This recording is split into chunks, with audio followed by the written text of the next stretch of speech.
coverage of the lockdown in Lagos, FTC Abuja, and other parts of the country after the 14 days initial one.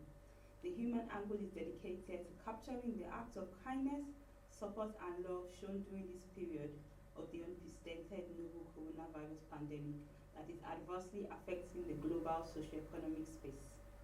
We begin with the story that Lagos State Governor Mr. Babajide Sanwo-Olu today held a critical State Security Council meeting to address the increased incidence of armed robberies and unrest in boundary communities. The meeting discussed with the team from the Inspector General of Police and the military on how to address the elements breaching the peace in the affected communities. This week has witnessed cases of gang robberies, social unrest, and spate of attacks on communities and settlements in border areas between Lagos and Ogun State, with residents calling for mobilized security efforts to protect their lives and properties.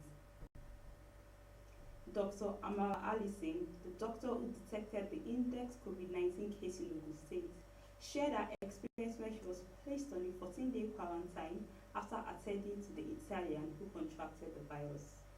According to her, the psychological trauma was her greatest challenge, just being with her thoughts alone for 14 days, good, bad, ugly. She also had to deal with the accompanying boredom and missing real human contact. It hit her really badly because aside from all that was going on, she was a very physically active person and I couldn't be that during this period, she said. However, it wasn't all fear if I'm being honest. The quarantine period also gave me time to self-develop as much as possible through online courses, which was also a very welcome form of distraction, she said.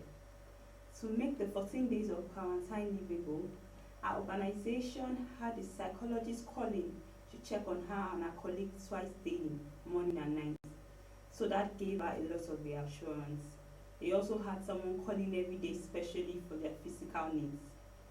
The World Health Organization, WHO team in Nigeria provided their support. The WHO doctors were calling her regularly to provide words of encouragement and advice on the principles of quarantine. She was able to stay abreast of the latest developments on the virus through the WHO online platforms. By the 5th day in quarantine, she learned to dispel her boredom and persistent anxiety with movies and books.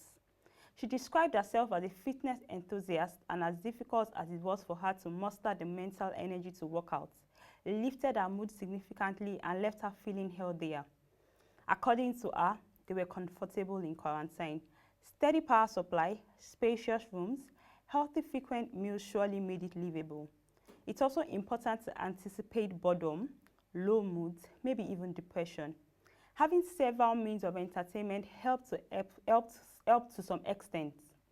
The power of a good support system cannot be overemphasized, but overall, maintaining a positive outlook as much as possible is imperative to getting through any quarantine period.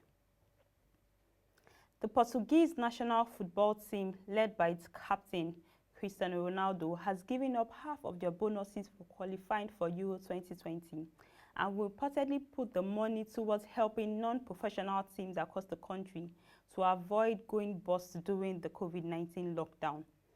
Speaking to BR Football on Instagram, Portuguese midfielder Bernardo Silva revealed that it was Cristiano Ronaldo who urged the rest of the squad via the team WhatsApp group to make the donation. He was the one 2 or 3 days ago that gave us the idea to donate our bonus, Silva told BR Football.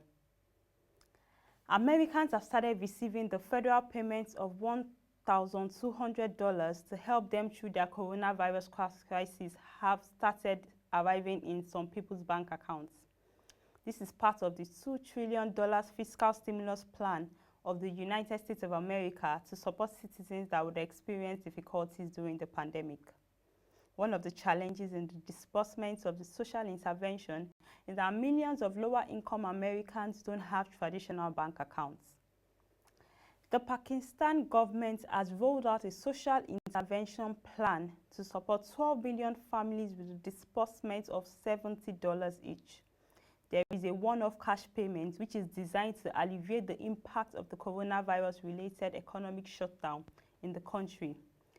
The roughly $90 million social protection response to the coronavirus was rolled out Thursday as the national tally of coronavirus infections increased nearly 4,500 with at least 63 deaths. Nigerians are sharing experience during the lockdown. Take a listen.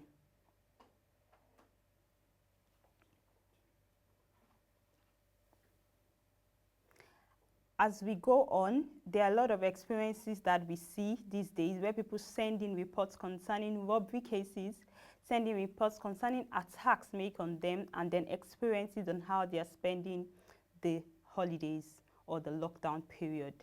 So far, we have had people send in messages saying that they're actually scared for their lives and don't know what to do as the isolation period has been extended beyond the initial 14 days. We encourage you to send your pictures, your videos to news@proshareng.com or programs@proshareng.com and let us share your experience and views. And that will be all for this edition of Coronanomics. You can visit our website www.proshareng.com to get more updates from our news stories and videos.